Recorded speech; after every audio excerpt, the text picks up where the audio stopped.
When you look at a flight of stairs, what do you see in the empty space below? Joey, from Man-Made, saw a tiny office. Naturally. And when I saw these dollhouse stairs, I also saw his tiny office. But tinier.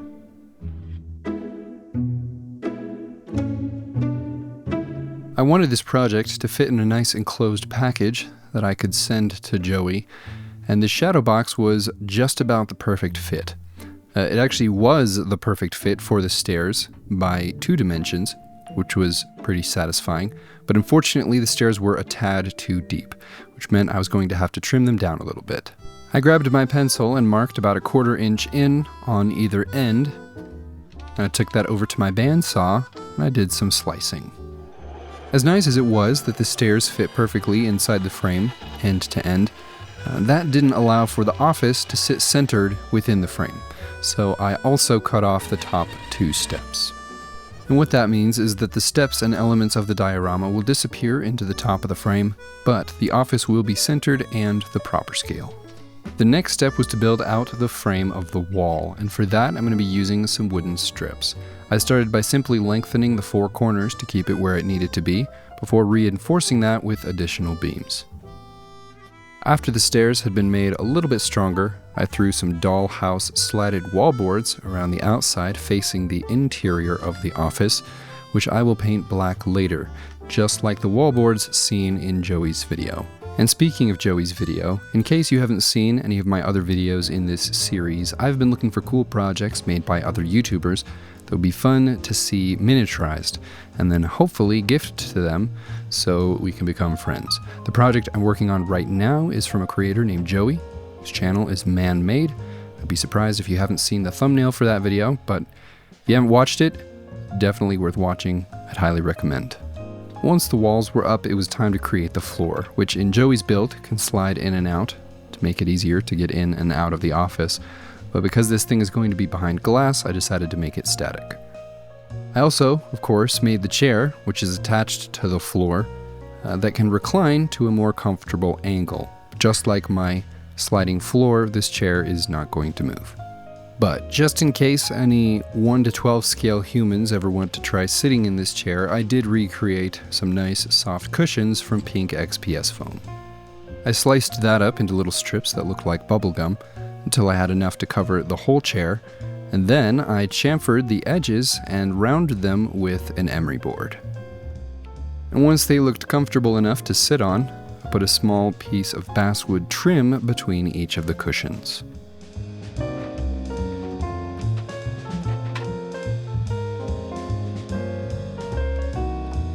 After the trim and a little more sanding, the seat was done, and then it was time to figure out the rest of the interior. And I'm not very good at planning ahead naturally, but I was able to put this week's sponsor to great use for my planning process. The kind sponsor of today's video is Milanote. Milanote is a planning and organization tool that has some really fun features to get your ideas laid out in a helpful, productive, and honestly, a pretty beautiful way. For this project, I threw all of the elements that I knew that I needed into a board and began brainstorming. I started by making a list of materials that I thought I'd need, as well as some dimensions and basic observations about the office. I then made a list and imported photos of all the objects that Joey used to decorate the office. Once I had all the photos in there, it was a little bit cluttered in my main board, so I decluttered everything by throwing it into a sub-board. And now they have a little bit more room to breathe. And because it is nice when everything looks visually synchronized, I changed the color and the logo to something that would fit in a little better. I then went into that subboard and made sure everything was accounted for, and I made a checklist out of them so that I could use that as a reference, make sure I didn't miss anything. I then went over to my iPad and I sculpted each of the items, which I sent off to my printer. We will catch up with those in a few minutes when they're done. I tend to think through my projects in a pretty scatterbrained way, but being able to lay everything out like this was really helpful for me to get a good plan. And for this board, I created it all myself, but Milanote has over 100 pre-made templates that would be a great starting place for almost any type of project that you could think of. If you're like me, thinking in doodles is often easier than thinking with words, so the drawing feature has been very helpful for me. You can also add collaborators and editors to your boards if you're working on group projects, which would definitely come in handy for some of the future things I have planned. Sign up for Milanote for free at the link provided in the description and start using all these cool features on projects of your own. Along with all the little decorations that I recreated from the inside of the office, I recreated the posts from the handrail and printed those as well. I took half of the posts and I cut an equal amount off the base of each one so that I could create a nice, even, consistent slope. I glued all of the shorter posts in the center of the steps. And at this point, the front of the diorama didn't look like a nice clean wall, but we can fix that with a nice clean sheet of styrene. I marked out where the cuts needed to be, I snapped that out, but before gluing it in place, I needed to make sure that everything was still going to fit inside the frame.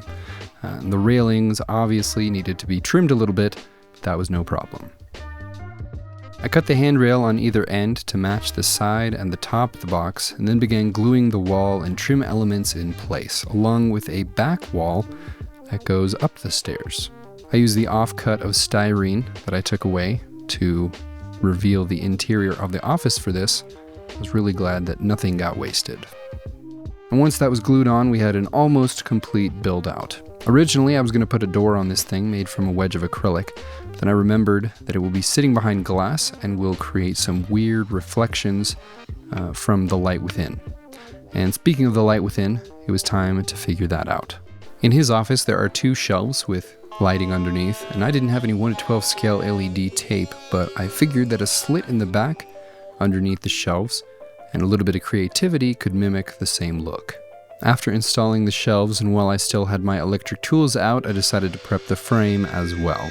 And the only prep that it really needed was a hole in the side for the switch.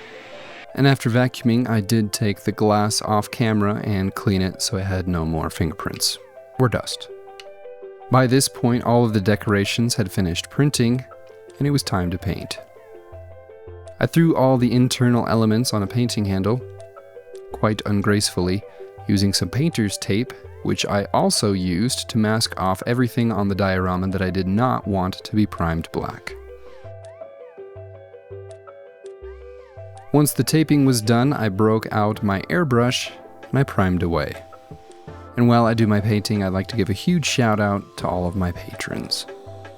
Once the first round of priming was done, I removed the tape, then reapplied the tape to everything I did not want to be primed white, which was pretty much everything outside of the office, including the steps and the rails. Although I think the steps in his house have gray carpet, which I did not add. Once the remainder of the masking tape had been peeled away, the next step was to stain all of the wooden elements. Because this is such a large scale, and the wood has a noticeable grain, I decided to use an actual wood stain rather than paint. After the platform and the wood on the back wall had been stained, I applied it to the chair. And because of some super glue drips, there were a couple spots on the wood that the stain did not adhere to, but luckily they were in spots that will not be noticeable in the end. And with the staining done, it was time to start on the paint. I used a yellow base coat on the cushions, followed by a thinner coat of brown to tint the cushions to the correct shade. After that, I painted my collection of decorations. And I didn't try to capture the colors of everything exactly how I saw it in this little office, because I thought they might be too dark and blend in, so I went with a little bit brighter colors for almost everything, except for this collection of commentaries. After all the elements had been painted, I glued everything together that needed some assembly. And everywhere a plant was going to be, I filled the vessels with fine ballast. I sealed that in place with some thin superglue. For the succulents themselves, I sliced up bits of this fake plant and assembled them into the likeness of the plants that I saw in my reference photos. I don't work with 1:12 scale house plants very often, so this was kind of a fun change of pace for me.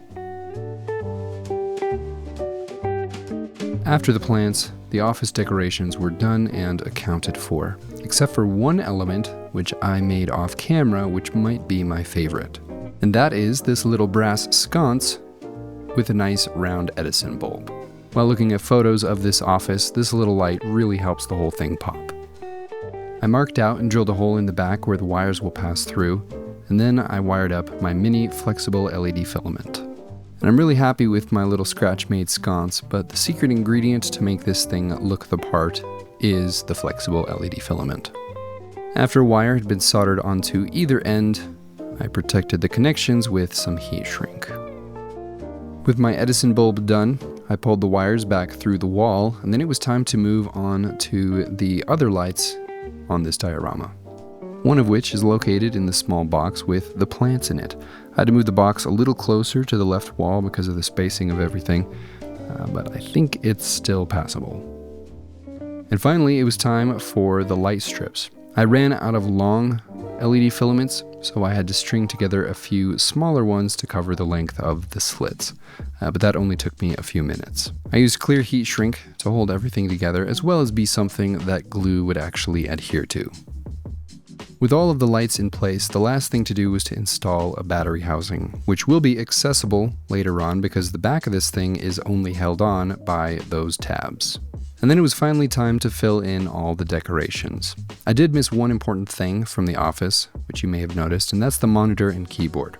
I really wanted to integrate both of those things, but because they would be in an upright position if he was not in there and not visible from the standard viewing angle, I decided to leave those out. And if anybody out there is extremely disappointed by that, you have my apologies. It was then time to throw the diorama into the frame and connect the wiring to the switch. And I did one final test of the circuit before doing that. And with that, the very last thing to do was to put the back in place and pinch all the tabs. And after that, I called it good.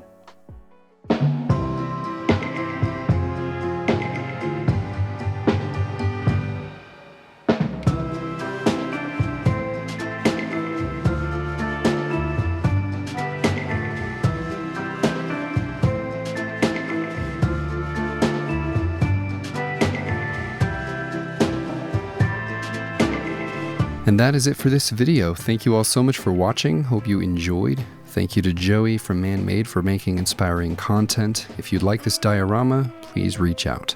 Thank you to Milanote for sponsoring today's video. And of course, a huge shout out, as always, to my patrons. You guys are the best. Have an awesome week, everyone. I'll see you next time.